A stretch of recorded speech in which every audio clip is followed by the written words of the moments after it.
So many different kinds of people, so many stories to be told, so many ways to say I love you. So tell somebody you don't know. Good evening and good night. This is Low Country Radio, episode 3 of season 1. I am here live with Greg Blaze. Say hello, Greg. Hello, everyone. How's your night been, Greg? How's your week been? It's been a good week. You know, we had the Super Bowl, and tonight's particularly is going well because I've already had one Truly. This week I'm going a little significantly lower class. So this is Tell us more about Truly. A watermelon kiwi. I've already had a mango one. This is out of the I believe it was the tropical pack. Don't have the passion fruit because it tastes like a candle. I rate the watermelon and kiwi fairly decent. Definitely go for the tea one. I've heard that one's way better. Go for a variety. All right, you're gonna have to re-say that. You're gonna have to go for the tea one. Yes, I heard the tea variety pack is much better. It's just brand new. So if you're reaching for the tropical one, don't. I am back on the alcohol for the weekend to celebrate my birthday.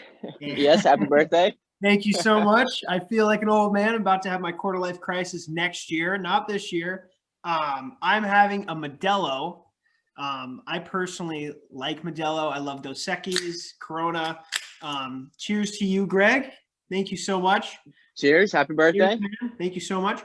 Hope you got your birthday message. Oh, it was fantastic. I like Modelo Especial.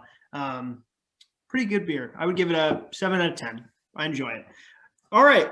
So first thing on this week's topic is, what do you have to say? China? Yeah, I want to talk about China a little bit. You know, it's some of this. Well, besides the obvious elephant in the room of the impeachment hearings going on right now, I don't really want to say much about that. I haven't been following it that much. You know, the 24-hour news cycle is a bit like drinking from a fire hose. It can get overwhelming at times. I'm going to kind of wait until it's over, and then maybe we'll talk about it. I can touch on it really quick. Yeah, go ahead. So to me, it seems kind of like a hit that they are. We talked briefly about this last week, how you're supposed to impeach the president while he's in office, and they kind of just got him at the last seconds. You know what I mean? Buzzer beater type shot. Yep. To me, it seems trivial. I understand he probably did a lot to these people. They see that he's done a lot of negative things to them. I totally can see that. But you think, right, if you were that terrified of him and that scared of what he was doing, you would just want to rip the Band-Aid off and be done and start focusing on forward motion with Joe Biden, right? Yeah. Which in reality, I think a lot of people are going to find that nothing's really going to change with Joe. I like I said before, you always wish for you hope for the best, and you criticize the decisions as they come out. You don't right. Start shooting. What frustrates me about American politics is it's my way or the highway. And I personally have the opinion of that we need to root for our leader. We need to root for the success of our president and the success of our country. And, he's the commander in chief now, whether you like it or not. Just like Donald Trump, whether you like it or not, he was the commander in chief for 4 years. You kind of have to back your president and support the country moving forward and hope for the best. And hopefully it impacts everyone, in a good way. But yep. We'll move to China. Obviously, Joe Biden is pro-China, kind of the opposite.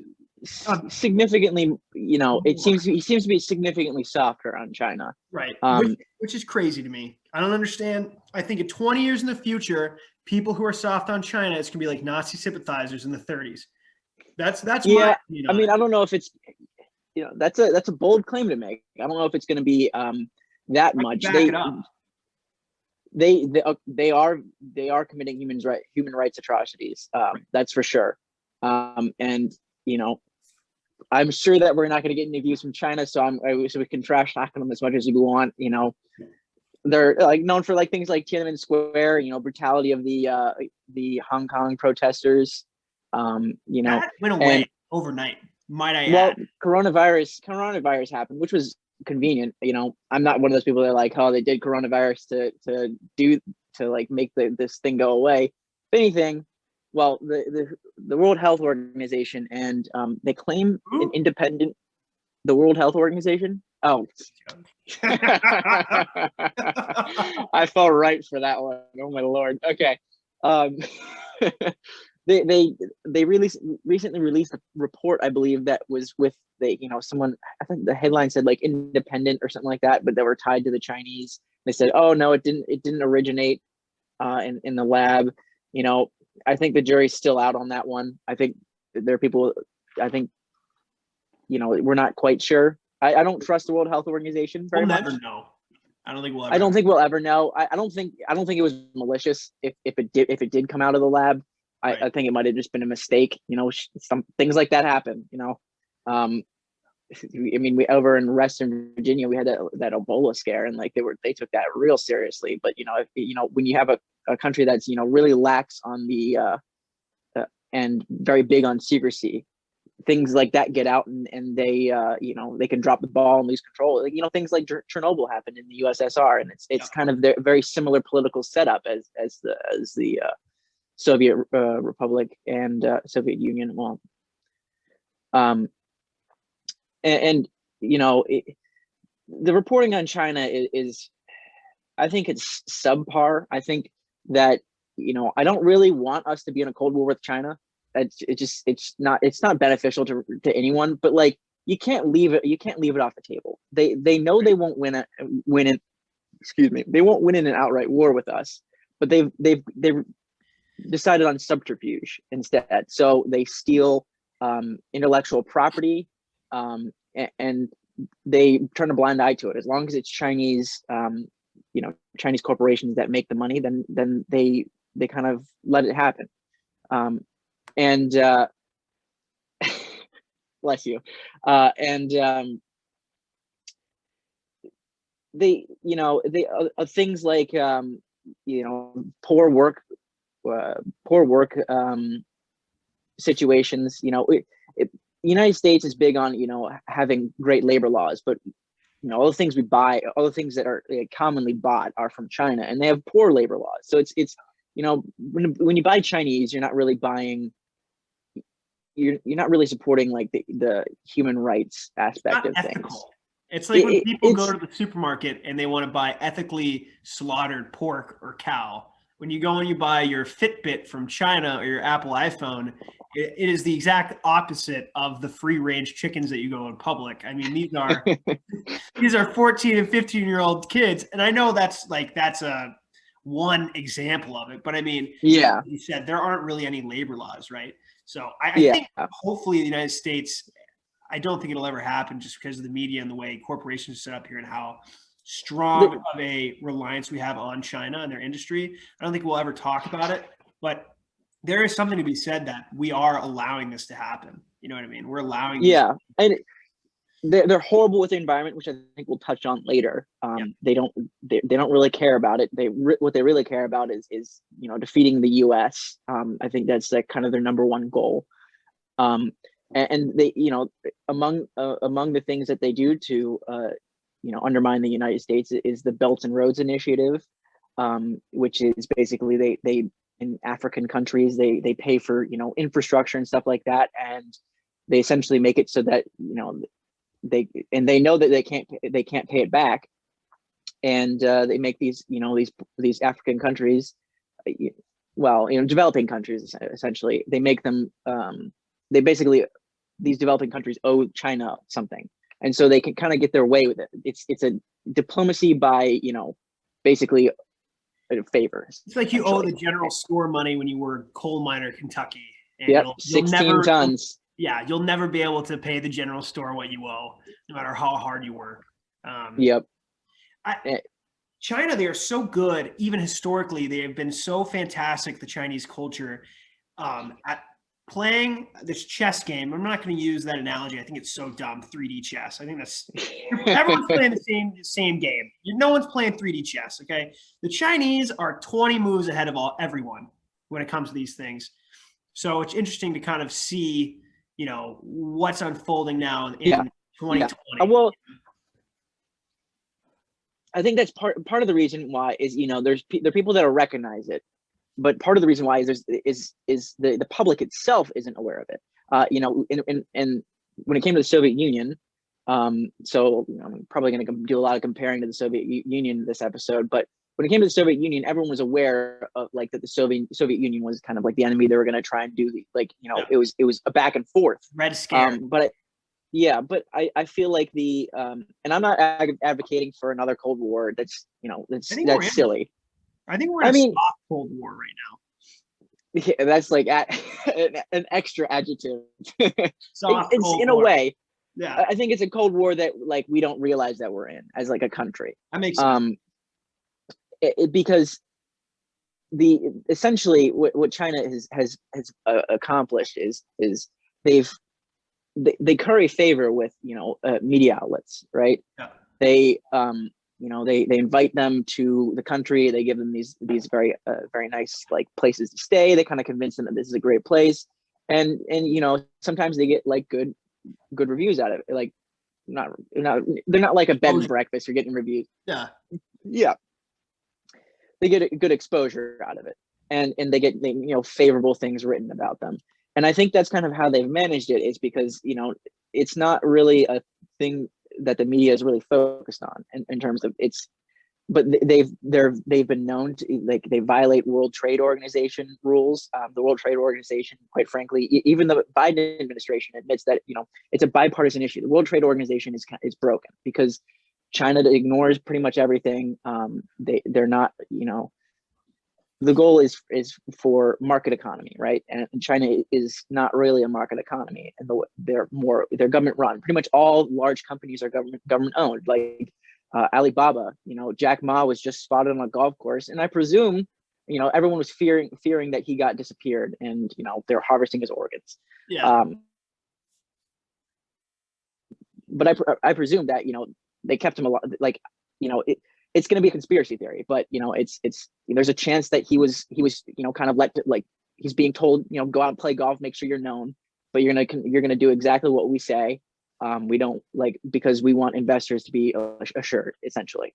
That's my speculation. My favorite thing about our whole relationship with China, it's not really my favorite thing. I think favorite's a poor term, but we're in bed with them. We rely so heavily on them, but yet every day they're putting more poison in our coffee. You know what I mean? And I think we even know that. We're married to them, and our wife is going in, making us coffee every day, and with a smile, they're delivering it to us.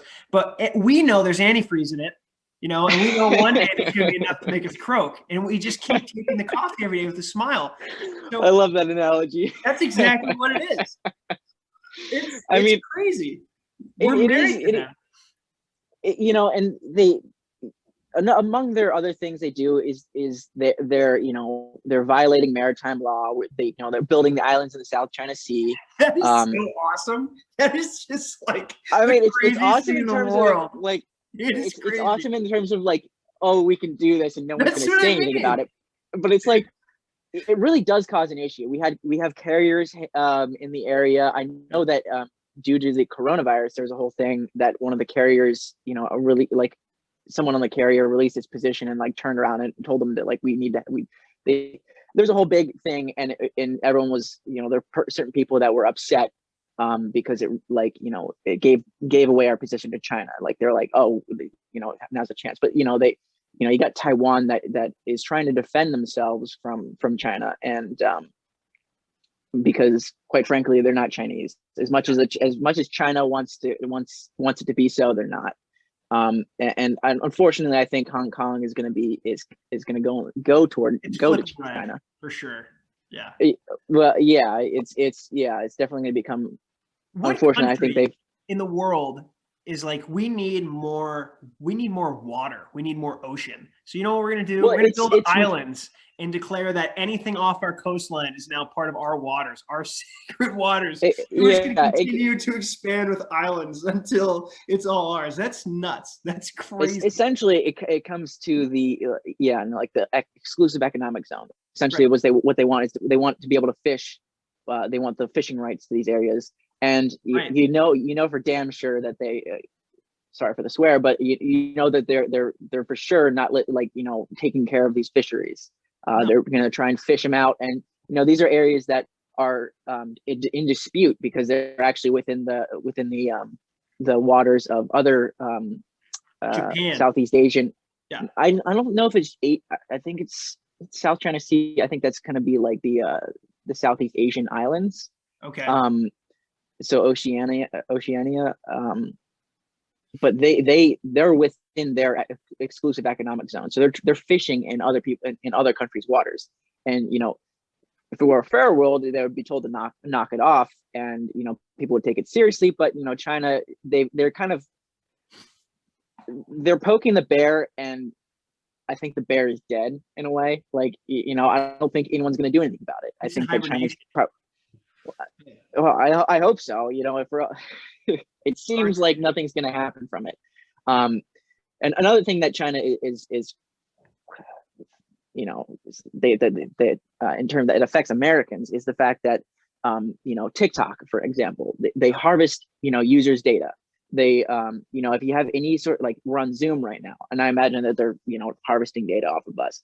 Not really sure what they're going to use it for, but the fact that the Chinese government is collecting data on for intelligence purposes on United States citizens is worrisome. That is an intelligence issue, and Donald Trump banned the ByteDance. I believe is the owner of. They essentially they couldn't be owned by the Chinese anymore. They had to be owned by American investors. Right. And it seems that I think Jen Psaki, I think that's how you pronounce it. Can't remember what the position is called. The spokesperson for the White House, the media liaison is essentially said that we're going to make an effort to protect Americans' data from China. There was I'm glad that they've taken an issue with that, because that's a serious problem. It's a security issue. I don't want China having my information just out of principle. I don't think I have anything that's worth having, but the principle of it. WMD sites are on your phone. Didn't you know that? yeah. There was another app. I think it was there was some sort of fertility app that on Android that was selling the data to China. It's just like what a bizarre thing to be selling the data to China. But like the fact that you have all this information on the users is a little. It violates, I mean, I know they're not the United States, but it violates, the fourth amendment to the Constitution, the fourth, the Bill of Rights. Right to privacy. There's no reason for them to have this information, and I think we should do our best to keep it out of their hands. I mean, right. I don't want to be like, oh, they're our enemies, we should go to war with them. I don't like. They know that they don't want to go to war with us, because we would win in an outright war. That's why they've resorted to subterfuge. And things like the F-35. They have, I think it's called like the J-22 or something like that. They basically make carbon copies of our military equipment. Our outdated military, right? Not like not our top notch, but they take like our. No, they tried to copy the F-35, and I'm not sure how good of a job they did. Obviously, that stuff's highly classified, but I'm sure they have spies. I mean, they're we'll see. I don't think they're as capable as I think they like making it look like the United States stuff, but I think there's things that they haven't managed to get their hands on, that they're kind of like the Rosenbergs, giving the H bomb to the Russians, sort of. I think there are people that they definitely have spies. As we like, Eric Swalwell was with a Chinese spy, had relations with one, and Dianne Feinstein, I believe her driver for like 20 years was, some very long time, was a Chinese asset. And I imagine that there, like, those are two we know of. I imagine that there's quite a lot more in crosses both sides of the aisle. Yeah. I don't want to single out the Democrats, but those are the ones I know. I think it's really interesting, and I don't mean to interrupt you, but while we're on the topic of China, the amount of young intellectual Chinese men and women that are coming here for education and then that are staying here is insane. It's really cool. Even at our small liberal arts school in upstate New York, yeah, I mean, we had plenty of Chinese students that were off the boat. You know what I mean? Like, yeah, they were there to get their education. I can't imagine the shell shock coming from, Wuhan, China, or Beijing, and coming to Little Canton, New York. But even in my high school, we had Chinese students their families would pay American students basically to take care of them, and they would come and they would never go home. And then they would go to, like, SMU and Texas and Baylor and, University of Florida, and they'll never return. So I think that a lot of the rich and intelligent Chinese are sending their children here for a better future, which hopefully is an indication to me that maybe China's not as well off as it is. That's my hope. Well, yeah, that's always a hope. And part of the reason why I think they went to our school, as a side note, is because they heard New York. I'm like, oh, that must be New York City. Yo, nope. Wait, a quick story, okay? This is folklore. I'm not sure if it's real, but I've heard from the admissions department that every 2 or 3 years, a student from China will arrive at JFK Airport thinking that St. Lawrence University is in New York City. Okay? And they will arrive at the airport and pay a taxi driver to drive them 6.5 hours, a couple $100 taxi with all their stuff up to Canton. Can you imagine that drive? They're thinking, oh, I'm going to be in Manhattan. It's going to be so nice. I'm going to be in New York. No, they get to the North Country and they're like, cows, corn, and methamphetamine. Welcome to St. Lawrence County. Congratulations. Like, what a mistake that is, right? Like, wow. That's funny. I hope that's, I part of me hopes that's true because it's just funny, and part of me hopes it's not true because that's unfortunate. Imagine that your first interaction in America, you're just like, nope, 6 more hours, get in the taxi, we're going. Back to a more serious note is, part of it might be the reason why sending a lot of these students is they do hold families hostage, so they could also be supplying information.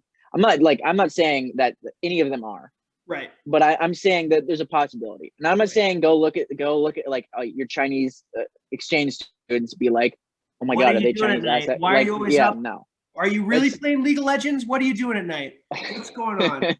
That's the Koreans. Oh, yeah. But it's always a possibility with China, because I don't put anything beyond them, because they're smart, they're sophisticated, and they like to, when you're running a con like that, you want to use people's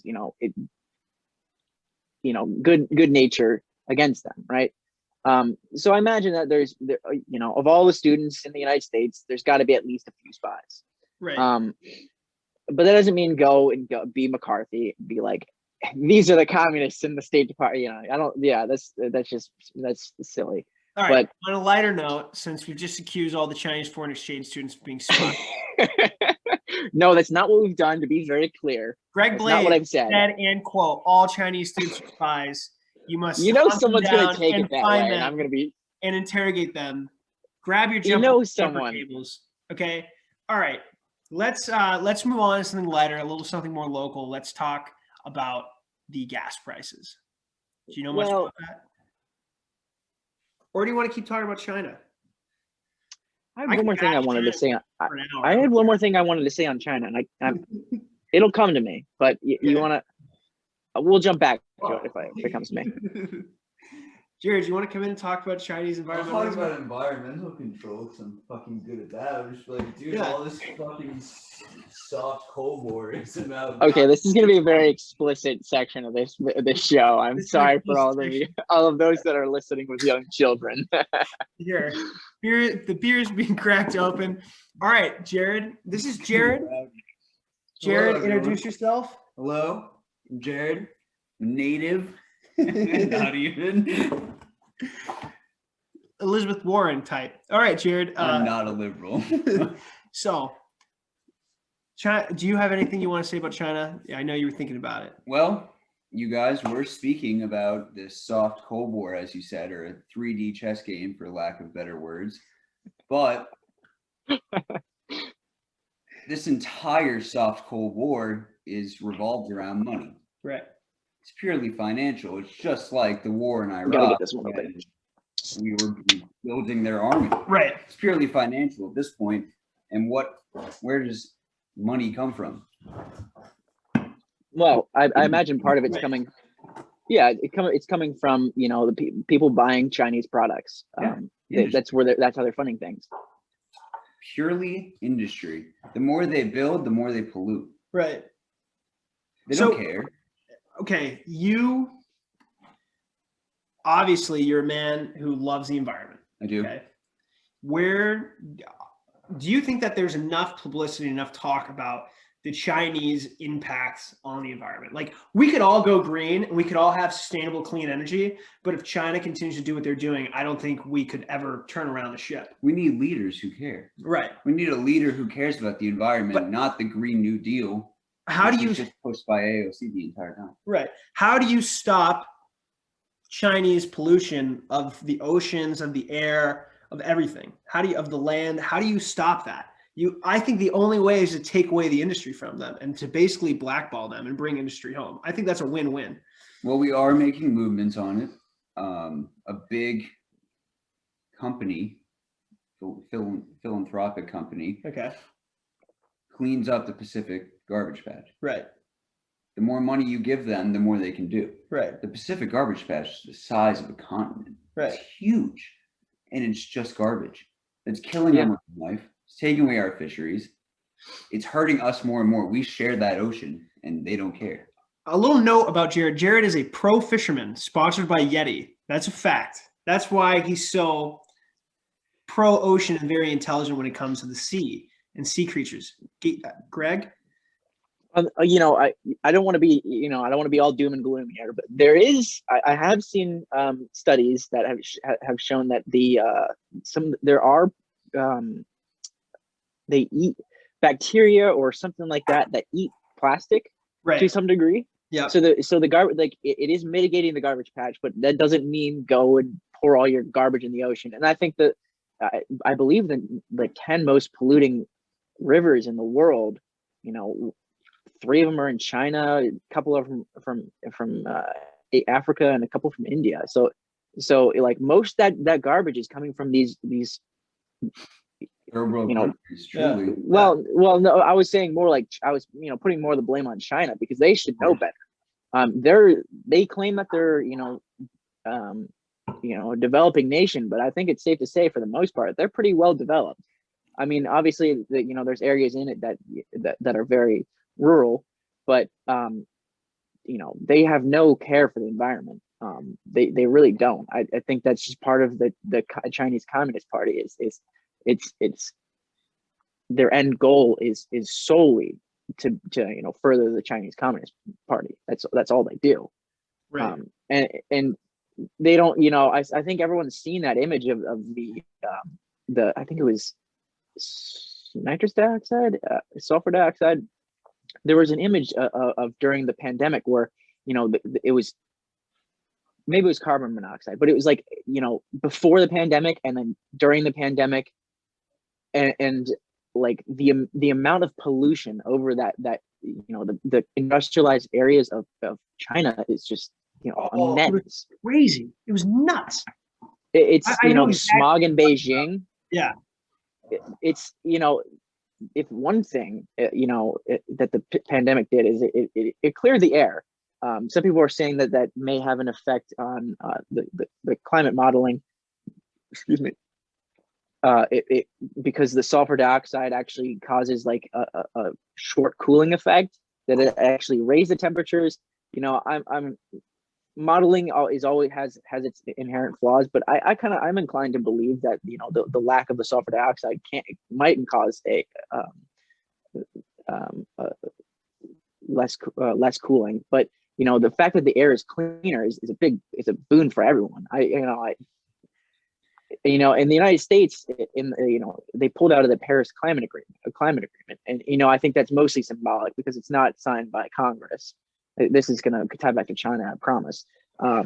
It's signed by Congress. It's not signed by Congress, but it's mostly just an agreement, so it's not really binding in a way. But it's symbolic, and I think Joe Biden's President Joe Biden's administration has been kind of tried to appease the environmentalist section of his party, and by signing back onto this. But I really like the United States. I believe met its goal of in cleaning the air, cleaning the water, and they didn't. I don't think we pay anything to it. I'm not sure. Don't quote me on that. But the people that sign on to this are China. They don't care about it at all. Like they have no. They just want to like play the game, go through the motions, but they don't care. Is the problem I have with them? Unfortunately, China's not the only one who doesn't care, and there are a lot of people in America who don't care. Don't care. America's not innocent in this one. No, That's true. Cows than like most countries. That releases gas emissions, crushes our ozone layer, climate. Yep. Yeah. No. But I think we've done I think this is this should be the opinion of, in my opinion, this should be the opinion of everyone. We're stewards of the earth. We should take care of it. We should try. I'm Boy Scout. Scout motto is like leave nothing behind. Like don't leave no trace. Essentially, it's like you should minimize your effect on the environment. You should enjoy the beauty of the world. Naturally there's going to be that's kind of the nature of humanity is we change the world. Other things also, like other organisms also change the world. That's pretty much it's happened throughout geological history. Part of the reason why there's air to breathe is because of living organisms. But I think that we should it's the issue with being an intelligent species is we should try our best to limit our impact, and part of that I think a lot of people it's been gotten unfair rap due to Chernobyl and stuff like that. But nuclear power, I really do think nuclear power is the way.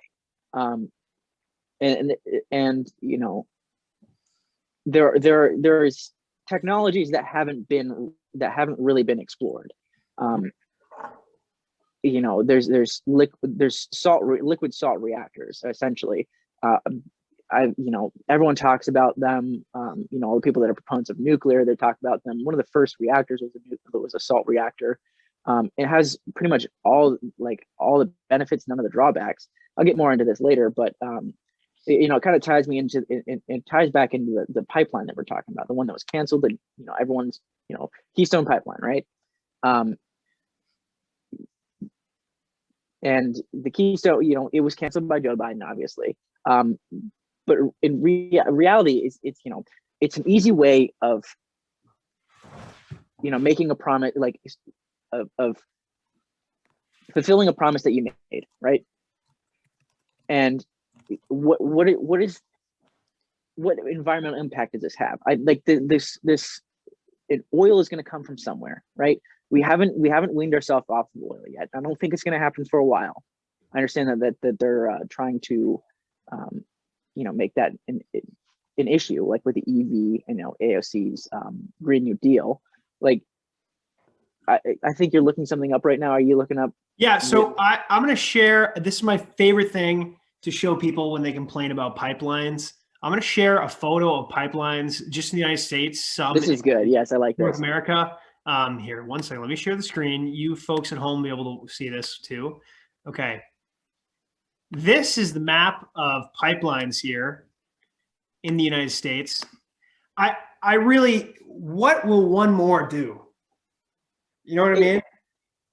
I think the issue was, I think the issue for a lot of these people is that it's the principle of having more oil, like allowing this oil. But the oil's not going. I think we have to accept the reality. Oil's not going anywhere anytime soon. Right. Right.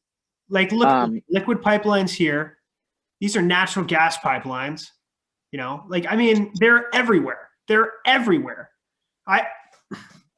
I just they're far more in terms of potential environmental damage. They're far more easy to maintain, right? As soon as they're built, you have your fixed costs. As soon as they're built, essentially, like if it leaks, you basically inspect the pipeline and you know where the leaks are, right? But it's the principle of adding more oil, I think, is people are opposed to. But I don't think that's what we should be opposed to, right?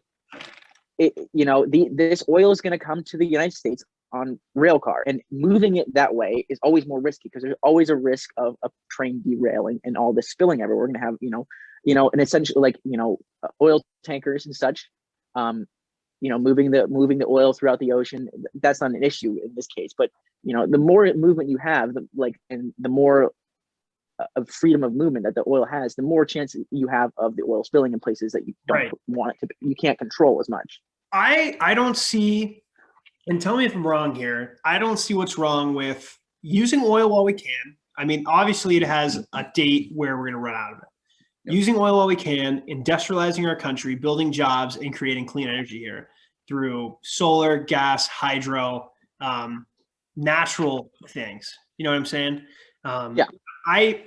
I don't see any drawbacks from that, using what we have already at our disposal. I think that oil obviously plays a major role in our economy, our way of life, everything, our plastics, everything. Almost everything in my room is made out of oil in some way or another, has some sort of byproduct there. But I think that we need to start moving towards cleaner energy, just solely for the fact that, think about the amount of jobs it would generate for the economy, and then think about how stable we'll be. It'll be a crisis that we won't ever have to worry about again. I agree. I don't disagree. I believe that when we do run out of oil,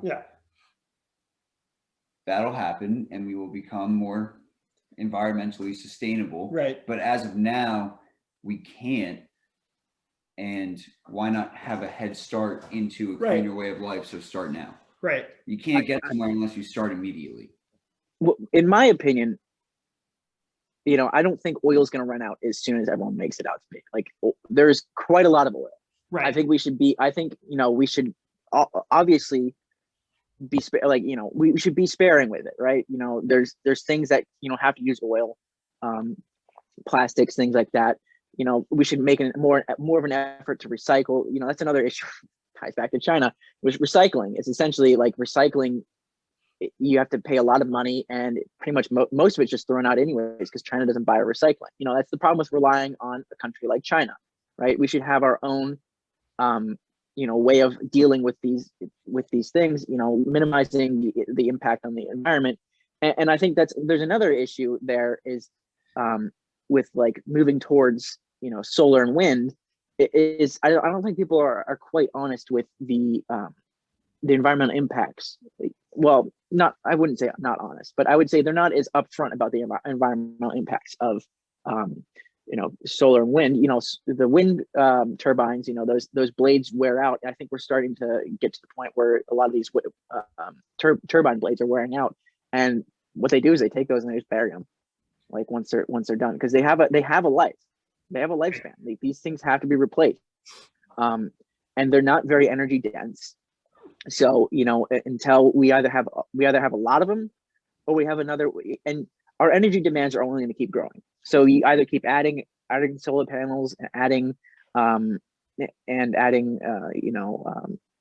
windmills, wind farms, and or you come up with another way. This is why I like nuclear power so much. But I'll get into that in a second. I also want to touch on the fact that a lot of the solar panels they use like I believe cobalt in mining, and that's mined mostly in China, and they don't care. Like you get like toxic runoff and stuff like that. Like goes back. We basically what we do is when we can't do something easy and like that, harms it.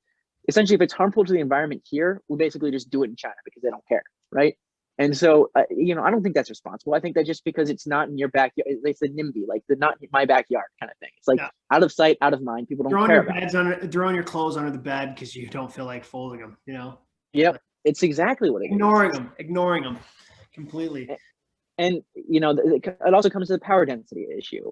I think if you can put some solar panels on your roof and it works out for you, and it's like a wise financial decision, do it.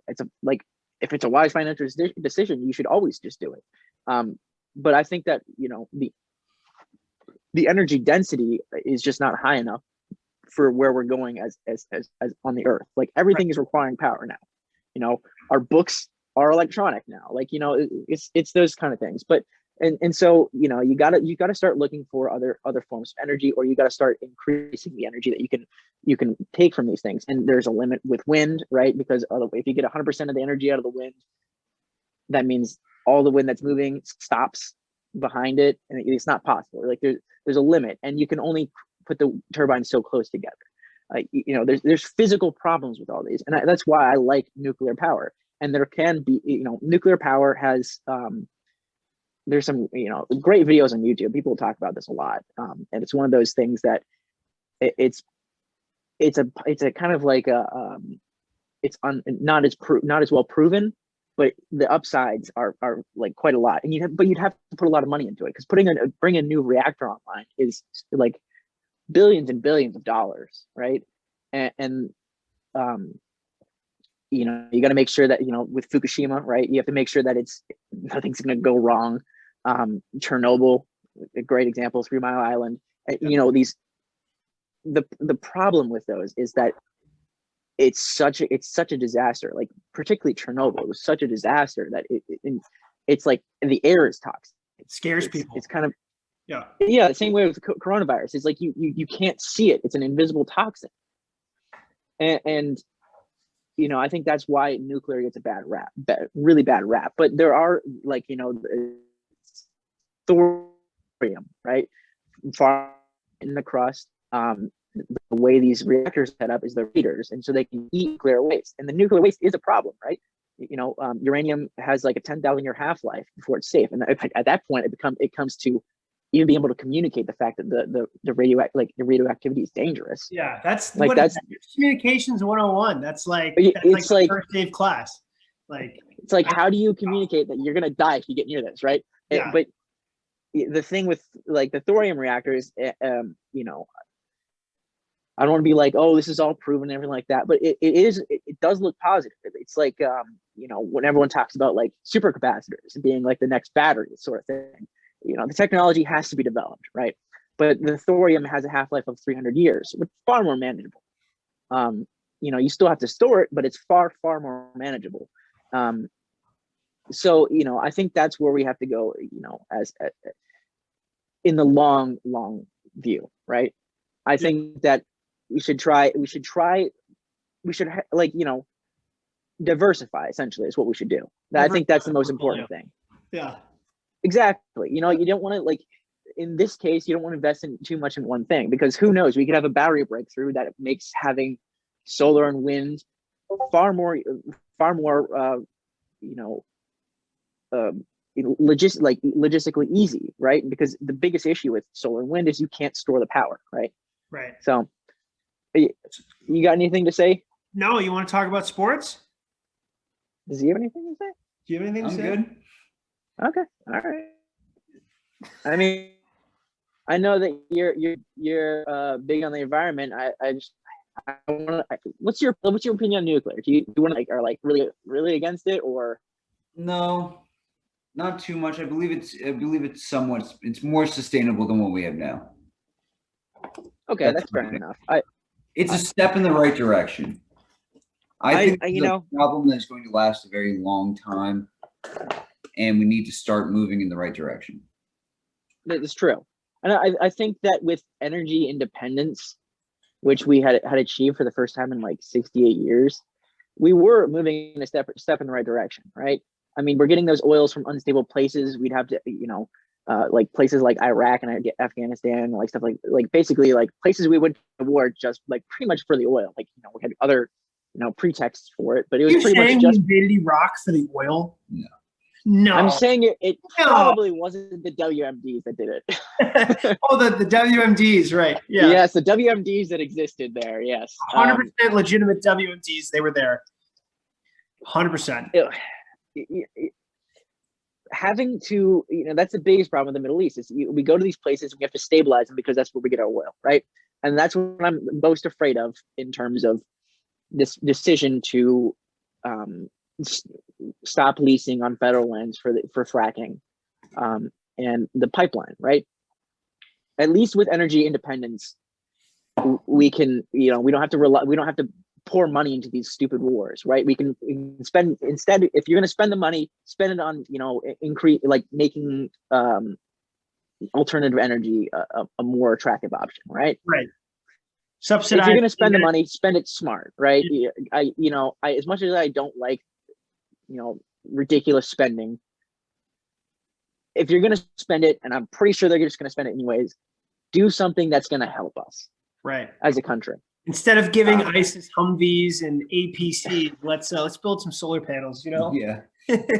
What a good choice. I mean, I could dive into our Middle East annexation. Yeah. But I don't. That's an entirely other egg that we'd have to crack and cook. I mean, that's some deep stuff there, man.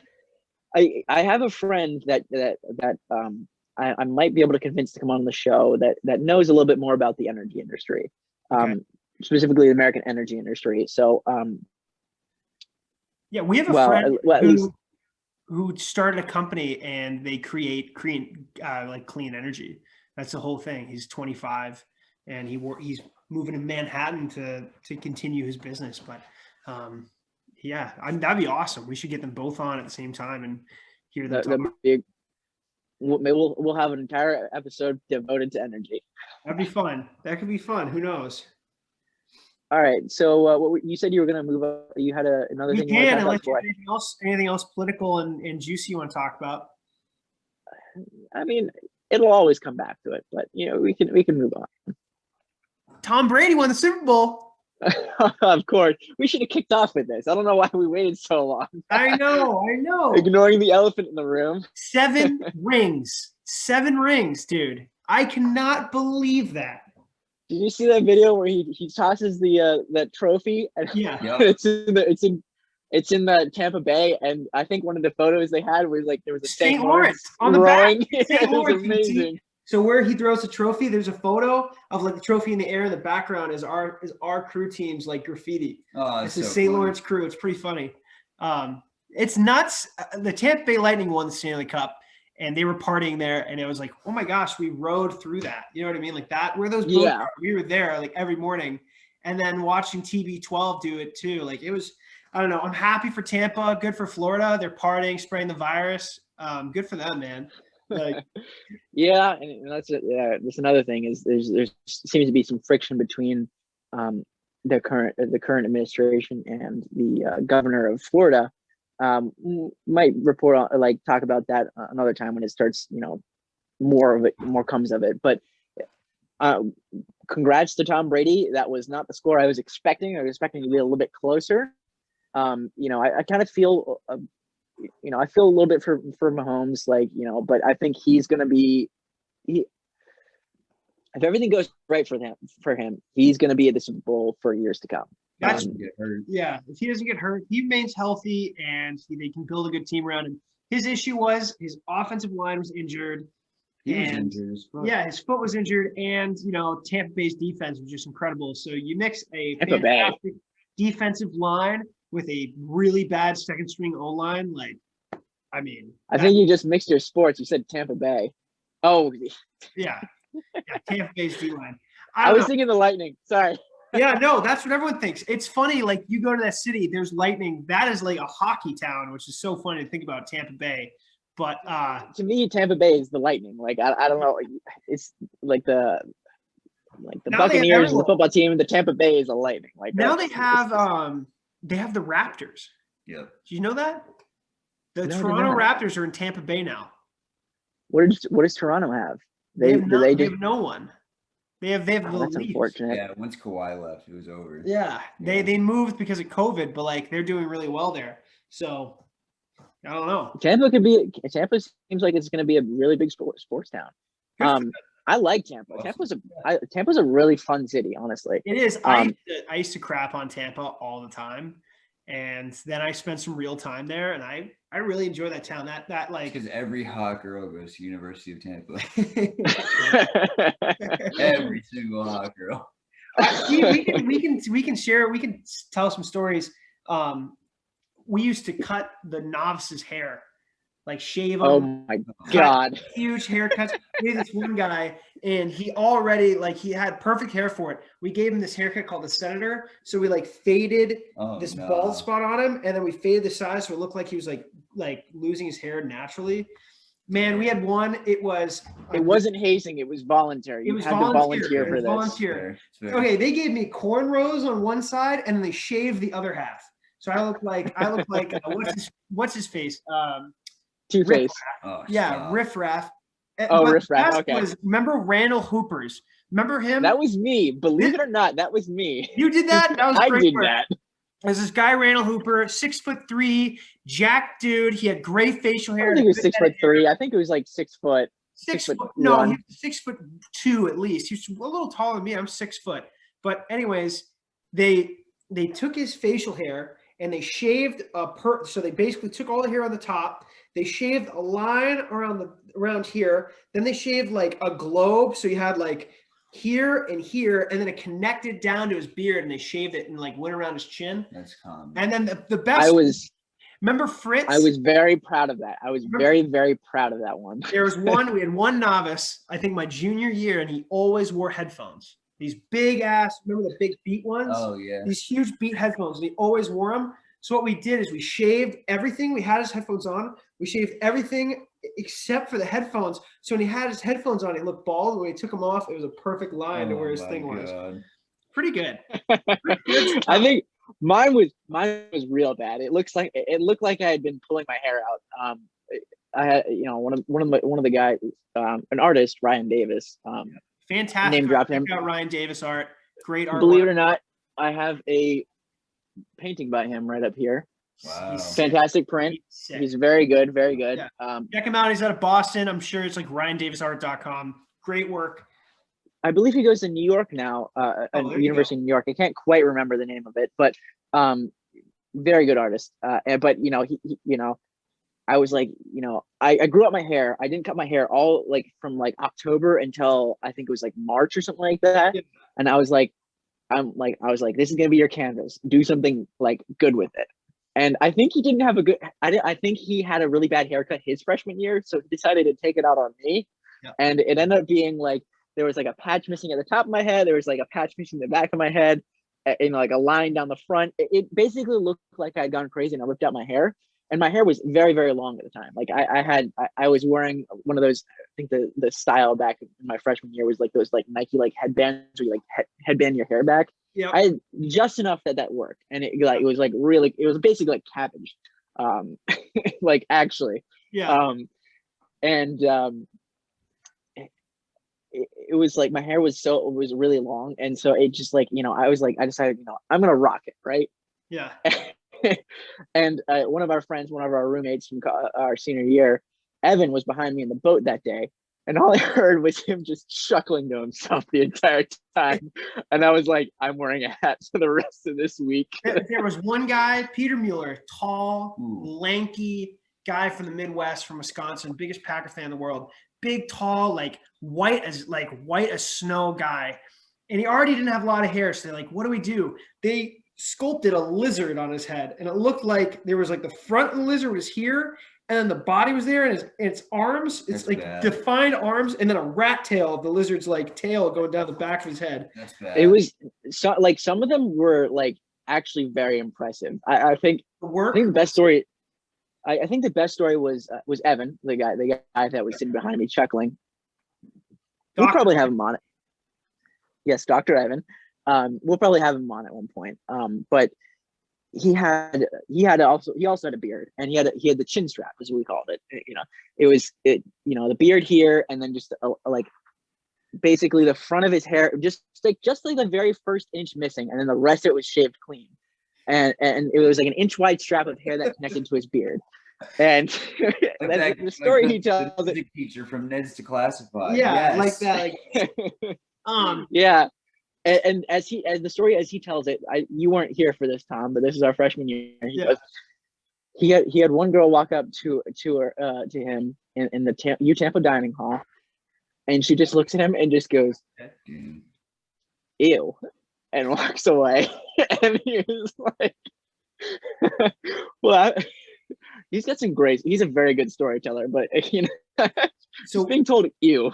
Why we bring that up is we would, have our hair cut, or we'd cut the freshman hair, and we'd go to this huge, gorgeous dining hall, and we'd go right, like when our practice ended was like right in the middle of rush hour for them, and you would go and eat, and you couldn't wear hats if you were a novice. You just had to let your hair rock. And they would all, we would go in first, and you'd see the novice come in, and it was bad, man. It was so bad. But I don't want to sound like I had Stockholm syndrome. Like it really, like I'm pretty sure one guy, one of our Boston friends, said he didn't want his hair cut, so they cornrowed it and dyed it. Bleached it. They bleached it. He had to spend money getting it re-dyed, so it didn't look terrible. But it was. I think if someone had I don't like this was part like. I don't want to seem like this was like a mega haze. Like this is not like LSU where they made people like take a shower with like ice and chili peppers over their eyes and like step on glass. Like it was just like one thing that we did that was. I broke 2 ribs. What happened to you with hazing? Oh God, I'm not at liberty to say. Well, there you go. That's the difference between ours was not hazing. Let me clarify, not hazing at all. Recruit does not condone any hazing. Period. Never haze. We stopped doing that. I think we had to stop doing that. I know. Yeah, we had to stop doing it because just like the idea that like it could be seen as hazing. It's one of those things. It's like, all right, you cut someone's hair for a day. It's like that's not like come on, like. Yeah. It's not like you're beating them to a pulp. You're not making them run a lap with a full tin of dip in their mouth, right? Cigarettes. Yeah, that's right. It's in the level of hazing. This is gonna get us in trouble. Probably it might get us in trouble. I'm not gonna say it's gonna get us in trouble, but like not what I said, but just like talking about this in general. Right. It's one of those things where it's like if someone had been genuine like serious, but like I don't want my hair cut, like it's not just like if someone had said that to me, I'd understood. I'd have been like, we're not gonna cut his hair. Like right. Exactly. I think part of it's like oh my God, I got a terrible haircut, but like you kind of accept the fact that it's a terrible haircut. It's kind of fun too. It's like it is fun. Like you get that chance to do something do something crazy that you would never do normally. Yeah. Anyways, the spring trip like workouts were fun. What else do you want to talk about today? I think that covers the college, like the mandatory college story, but yeah. We can talk about sports. The Florida Panthers are 8-1-2, number 2 in the division. I'm sure you're quite happy about that. Oh, I'm so happy. I really haven't been following sports. Like I'm gonna be honest. Like it's dude, just, your Washington Capitals are on fire. Do you expect? I might have to pick that back up. We don't have cable anymore, and like I'm not. I'm trying to get back into rowing, and it's difficult having like trying to focus on more than one thing at a time in terms of like when you're trying to get back into something. Yeah. As a matter of fact, just before this, I'd done a piece. Wasn't good. Don't ask me what it was. What was it? No, Come on. Saying. What was it? What'd you do? At least tell me the piece. Oh, it was a 4K. It was just. Oh, okay. All right, above 2 or under 2? It Real was mindset. above 2? You did it above 2? Dude, I'm so out of shape. What, like a 212? Oh, not that bad. No, 205. It's been 205. I have to admit, It was 205. Okay. no, it wasn't 205. No. Let's just say like it was, seeing that score, like trying to get back into it is the worst because you know It's what you've so been disheartening. capable of doing. Yeah. Yeah, you know what you've been capable of doing, and you see the number. It's like, imagine if you were a 6-minute mile runner in high school, and you're like, I'm gonna try and get 6-minute mile again, and I'm gonna start training, like start getting a little more fit, and you look at your mile time, and it's like 11 minutes. You're like, oh my god, I have so much to do, And you're wiped out. and you're wiped out. Yeah, that's I remember I pulled a 10K and I got like a 159. I was like, I'm out of shape. I am out of shape, dude. says you. I really like, I've been doing upper body mostly, and I was like, it's time to work on the legs. I don't, gyms are closed, everything. It's really hard to actually get a meaningful workout in. And so, I was like, okay, I'll use an erg, start doing erging again. It's just like, I got no power out of the legs. Like, it's all upper body for me, and it hurts. So it's a good feeling. We should It get is a Gio good and feeling. Nick on here one day. I think that would be massively entertaining to have Gio on, because I think he'd tell us stories he'd never. Gio, for those of you that don't know, Gio is our George. Don't call him Mr. Rapicki. That's what I've learned. When I first went there, he's like, yeah, don't call me that. He likes going by Gio. He was our rowing coach in college. Great guy. Really understanding. He was like hard when he was tough on you when a coach needed to be tough on you, right? Let me tell you. So, at the end of the season, when you're a senior, he would go out of your way to help you. We'll not get too much into that, because that opens a can of worms I don't want to quite. We love get Jarrod. into. Yeah, dude, that was great podcast. We can wrap it up for sure. Yeah. There's it was another Friday podcast. I'm calling this Bash on China. That's what the title of this one's going to be. Sorry for the cut, but that wraps it up for this week. Another Friday podcast. We'll try and get to you guys on Thursdays regularly. But we're new to this. It's difficult finding the schedule and timing, and Mr. soon to be lawyer over here is has work to do. And yesterday was his birthday, so wish him a happy birthday. I know last week you also wished him a happy birthday, but going out and enjoying surfing, I'm not going to fault him for that. So appreciate it. Thank you. That's it for tonight. It was another fun podcast with you guys. Hope you enjoy. Yeah, thank you guys so much for watching. That was episode 3. Remember, you can find us on Spotify and YouTube at Low Country Radio. If you want to come on, email us at lowcountryradio@protonmail.com. Thank you. Thanks again. I really appreciate it.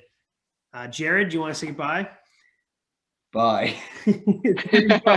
Awesome. That wraps it up. Everyone have a good night. Thanks a lot. Good night.